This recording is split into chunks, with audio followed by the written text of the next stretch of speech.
All right, Tom, it is time for rapid fire. And it would help if I had my rapid fire questions up in front of me, because that would be handy. All right, here we go. Thank goodness for the cloud. All right, here we go. Rapid fire question number 1, Tom. We're going to jump all over the place here. I don't know if you noticed that when I sent you the questions. Well, I'm all over the place today. So this is what happens when I have to come up with the questions. All right, number 1. The 2023 Notre Dame football schedule was officially released today. We've been talking about it. So fill in the blank. Having 2 byes in a month's span towards the end of the season after playing 8 straight games is blank. Less than ideal. How about that? You got to try to figure out how to space that out a little bit better. Yeah. Especially because you're playing 8 straight weeks before you get to your first bye. So can you get to the back end healthy enough to have those byes be to your advantage is going to be the main thing. But the 8 straight weeks, it's really 9 straight weeks because you're starting out going to Dublin, Ireland. Yeah. And instead of getting a bye week after that in week 0, you're playing at home against Tennessee State. So that trip to Dublin's a tricky trip. It's Navy. You should win that game easily. But it's just the fact of having to go all the way there and all the way back. And instead of getting a bye when you get back, you're right back in the game week for Tennessee State. And we saw what happened this past year. Yeah. When you have a little letdown, when it's when you have your home opener after a big buildup, and it's not going to be as big of a buildup. Nothing could ever could match the buildup of Ohio State and Notre Dame in Columbus this past year. Right. But the buildup this year will be big in the fact that it's Sam Hartman, it's the opener, it's Marcus Freeman. He's no longer a rookie coach. This is a Notre Dame team that was 9-4. They're going to win at least 10 games. So the buildup will be big, as it always is for Notre Dame. But you got to come right back and you got to play a game, and then you got to play another one and another one and another one. So less than ideal to have the bye weeks built into the back of the schedule the way they are. Yeah, it's just puzzling to me. Notre Dame has always done a really good job of having that bye week like right in the middle, like almost smack dab in the middle. It feels like, right in the middle of October or early October. You get a chance to heal up and then you hit your stretch run. And by playing in week 0, obviously you have an opportunity for 2 byes. I just figured that there would be one in the middle and one towards the beginning, not 2 at the end. I mean, I'm sure Marcus Freeman was consulted. I don't know that it was his final, I don't know that he had final say in the matter, but I'm sure the ACC obviously did as well. But I was very shocked, and somebody said to me, and I think it was Brian, I was texting back and forth with him, and he's like, "Hey, you do have a couple of games in there that are almost like bye weeks. You can use your depth. You can get into your depth, but people said that about Ball State a few years ago. They said that about Marshall this year. They said it about Cal. Yeah. Like you don't know what twist and turn is waiting around every corner come college football season. I don't want it to be that way. Of course, in a perfect world, yes, those games are games where your starter should be out by middle of the third quarter. You can go to your depth. You can do all of those things.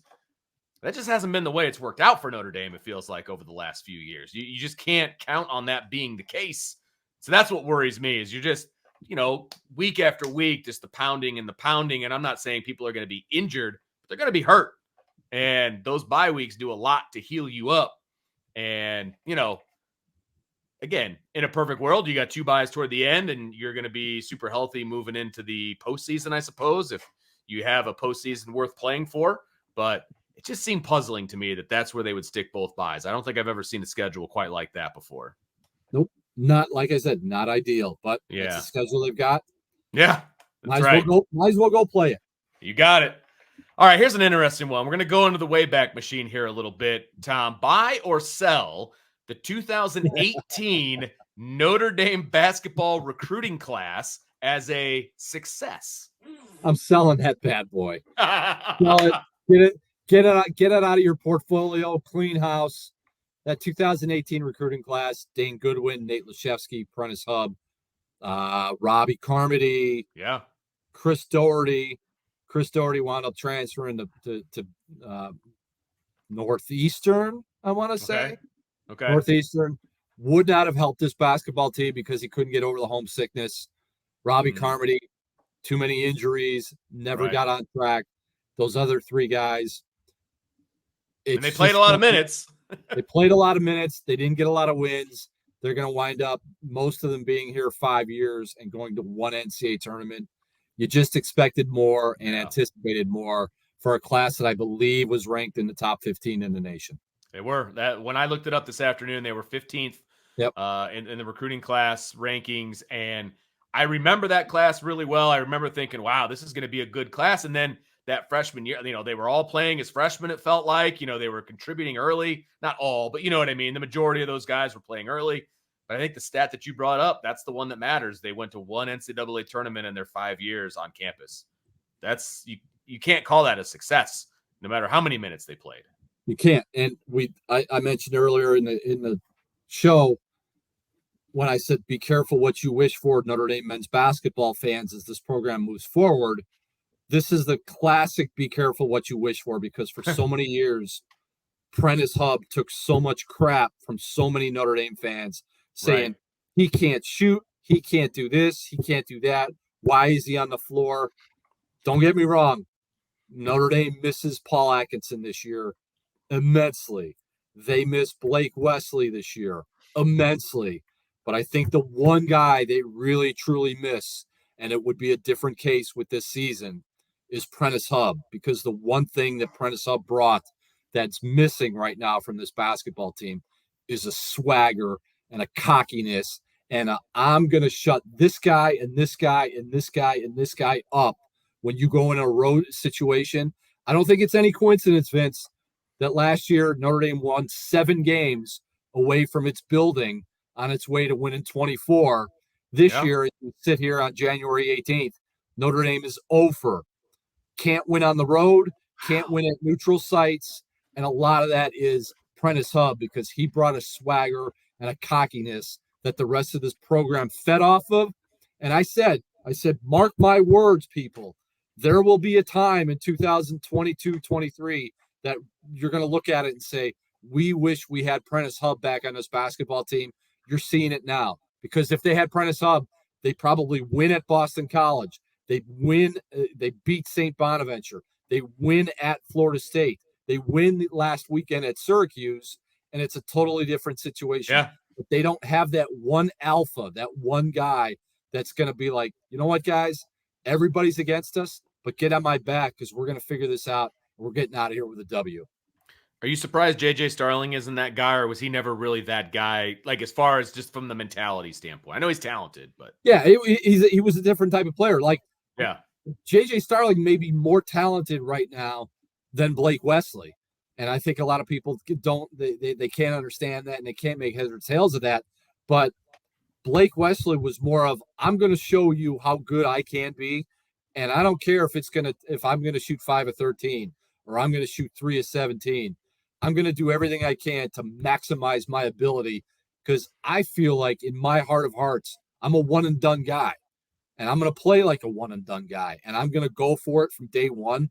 JJ's a little different. JJ's a little more talented, but a little more cerebral than Blake Wesley, and was more of, okay, if I have to be a fit-in guy this year and play behind a Trey Wirtz or a Marcus Hammond or a Cormac Ryan, that's okay, because I'm a young guy.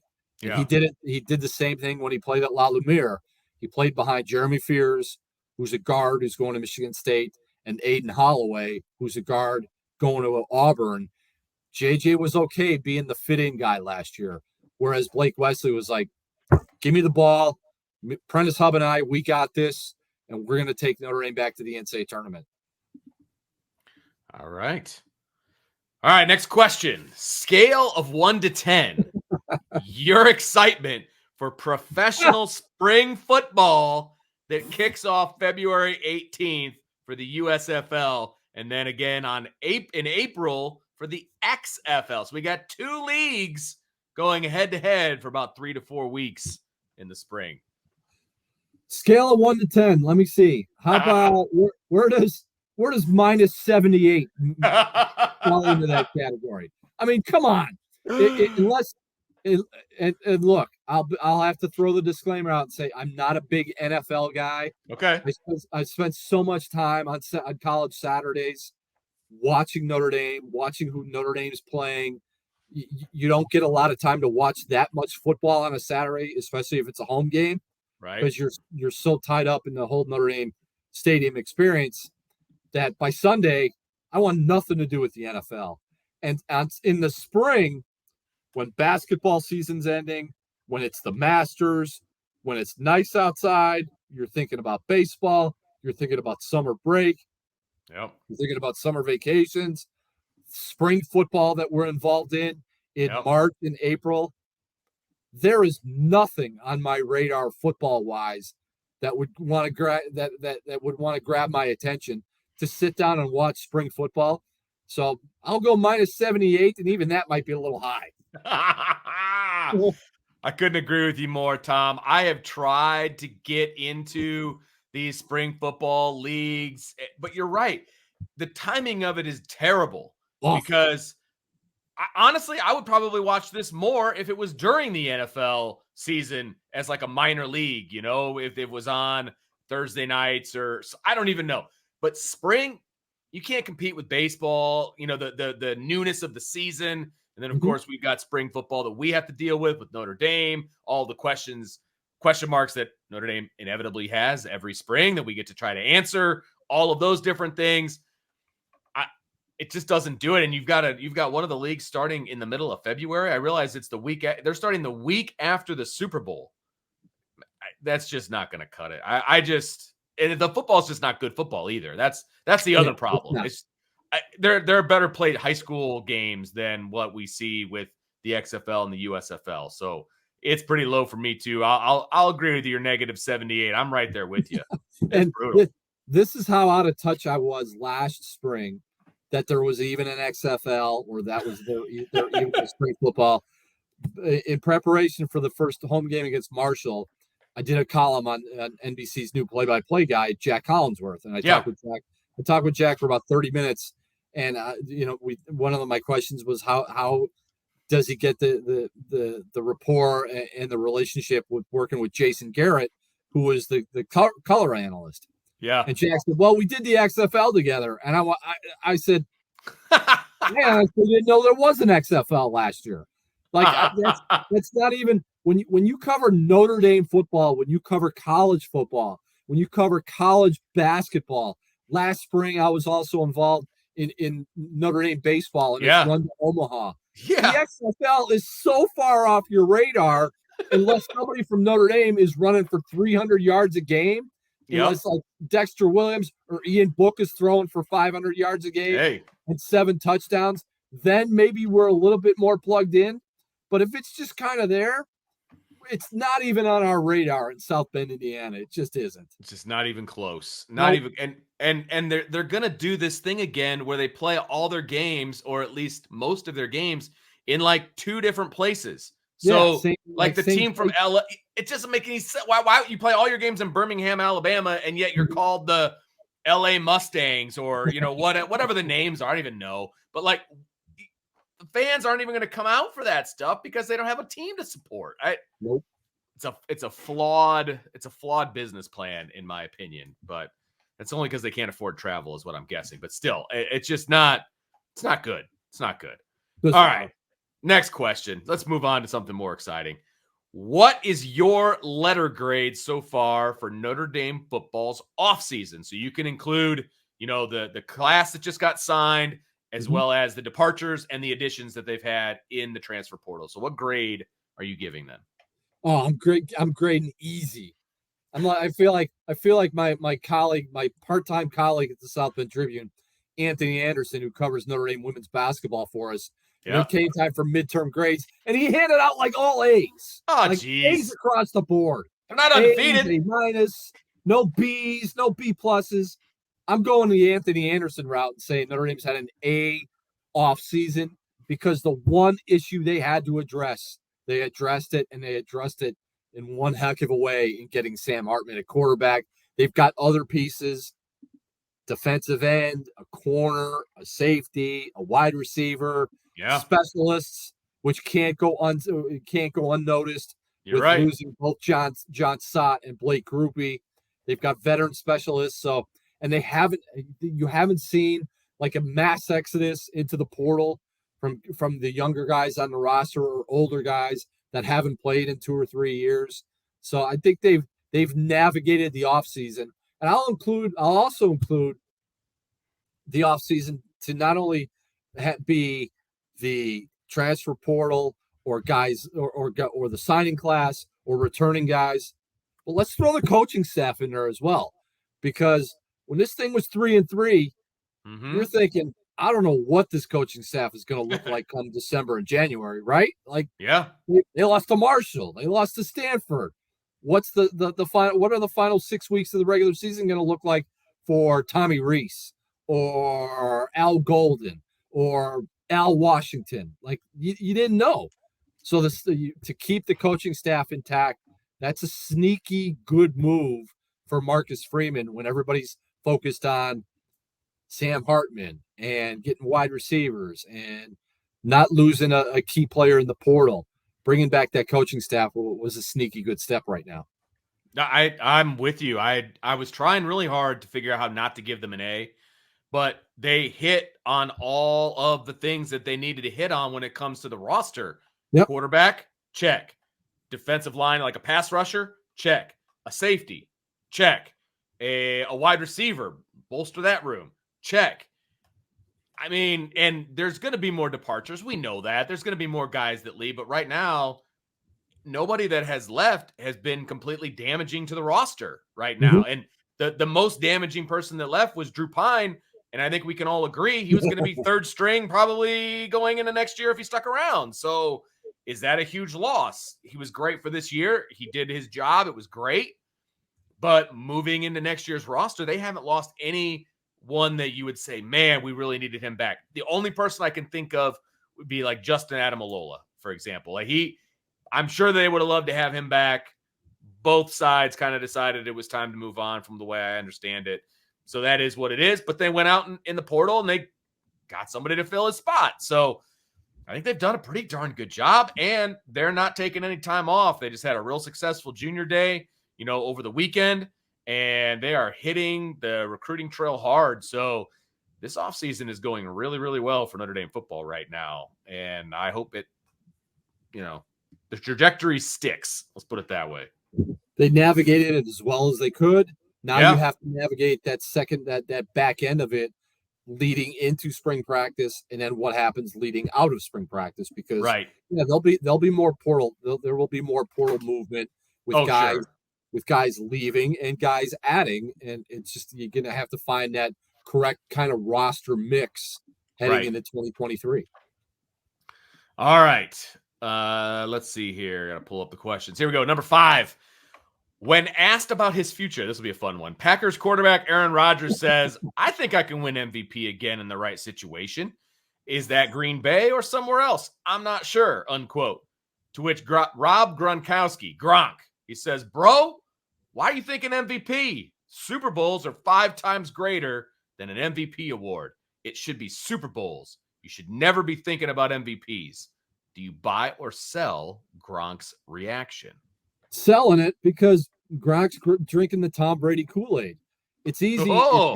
It's easy for Rob Gronkowski to say that when you played with Tom Brady and you won Super Bowls with Tom Brady. That's fair. Do you not has Rob? I think Rob Gronkowski's spent too much time doing those AARP commercials or Subway commercials or whatever the hell he's doing commercial-wise. He's not paying attention to Aaron Rodgers. Does he not realize that Aaron Rodgers is about as much of a me guy as there is in the NFL? He's the prime guy, man. I mean, Aaron Rodgers has always been about Aaron Rodgers. So, yeah, he's going to talk about how he's going to, because in Aaron Rodgers' mind, if he wins the MVP or if he chases an MVP, that's going to bring whatever team that he's on that much closer to the Super Bowl. So, I mean, that's just the way guys like Aaron Rodgers think. Sure. Tom Brady's a different animal. Like to say for Rob Gronkowski to say he's got to be thinking about the Super Bowl because I played with a quarterback that's won 7 Super Bowls. That's a little different. So Well, yeah. I'm selling Gronk. Aaron Rodgers is a me guy. He's always been a me guy, whether he's in Green Bay or anywhere else. He's always going to be worried about Aaron Rodgers. There's no doubt about that. Completely agree with that part of the statement. It's a sell for me for a slightly different reason, only because it's easy for Gronk to talk about the fact that it's not about MVPs because he doesn't have one. And he was never going to get one. He's a tight end. But Right. you're not even in the conversation for an MVP, but you can talk about another guy talking about getting an MVP. And look, no one hates Aaron Rodgers more than me. Okay. I'm a huge Bears fan, not a big fan of Aaron Rodgers on or off the field. He's a little weird, whatever, but he's a me guy. And he's you can't argue his talent.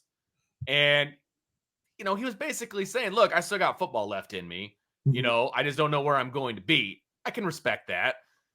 Gronk, man, you were never in contention for an MVP, man. So it's easy to say it's all about Super Bowls for you. Just keep doing those commercials, big man. That's right. Absolutely. All right, last question. Buy or sell? Sam Hartman has the 6th best odds to win the 2023 Heisman Trophy. I'll buy them because should Notre Dame fans do Notre Dame fans think he should be higher on the list? No, I'd say no. He should not be higher on the list. He should be down a little bit more because as much as Sam Hartman has accomplished as a college quarterback, as many touchdowns as he's thrown, as many yards as he's thrown for, Sam Hartman has no idea None. what life is going to be like as the quarterback at Notre Dame. Especially if he's successful. Exactly. So to say he should be at the top of the Heisman odds or second or third, that's a little too high because the lower down it is, tamp down those expectations because as much as Sam Hartman has done, everything he knows about college football ended the day he committed to Notre Dame because being the quarterback at Notre Dame is a way different animal than being down there in nice and neat and quaint and quiet Wake Forest in Winston-Salem, where you can have a 9-3 season and everyone will pat you on the back and throw parades for you. And if you win 10 games, it's going to be like winning a national championship. The pressure and the scrutiny and the spotlight that Sam Hartman is going to experience at Notre Dame, yeah, it's going to take some getting used to. And if he thought there was pressure on him before, he ain't seen pressure yet. Yeah, absolutely. And when you look at, I buy it because I think he's about where he should be, and I think also you've got to be pretty happy if you're a Notre Dame fan that that's where he's ending up because that means he's a pretty darn good quarterback, right? So you look at the guys that are above him. Caleb Williams, I mean, he's the returning Heisman finalist. Okay, Drake May, Michael Penix from Washington, Bo Nix, Jordan Travis. Those are the 5 guys that are ahead of Sam Hartman right now. I have zero problem with that. Do I think that Sam Hartman has an opportunity to vault himself up a little higher, especially if Notre Dame does well, knocks off Ohio State or whatever the case may be? Absolutely. But going into the season, I think you got to be pretty excited about the fact that he's sitting in 6th place. I think that's a great spot for him. If you're a Notre Dame fan, you want him even lower. Like how many people had Max Duggan as a Heisman finalist in January of 2022? Nobody. Sure. Nobody. Like, he wasn't even the starter. How many people thought Caleb Williams was going to win the Heisman in his first year playing at USC with Lincoln Riley? Nobody. Yeah. You need to be on that list, not in January, but in November. That's 100%. When it matters. 100%. And look, if Ian Book can get Heisman votes, having 16 passing touchdowns like he did, I think it was in 21, then Sam Hartman should have no problem getting some Heisman votes this year. So we shall see what happens, folks. All right, Tom, thank you, my friend, for joining me on this edition of the IB Nation Sports Talk. You are always welcome. You are a friend of the program. I can't wait to have you back on again. Thank you for your insight into men's hoops. Hopefully, they can turn it around a little bit. We have something fun to discuss next time. Don't hold your breath. No? All right. Don't cross your fingers. I was hoping. We thought we've seen the worst of it on Tuesday night. We may not have seen the worst of it yet. We'll see. All right. Well, here's what I do know. I will see you at a good basketball game on Friday night. So I'll look forward to that.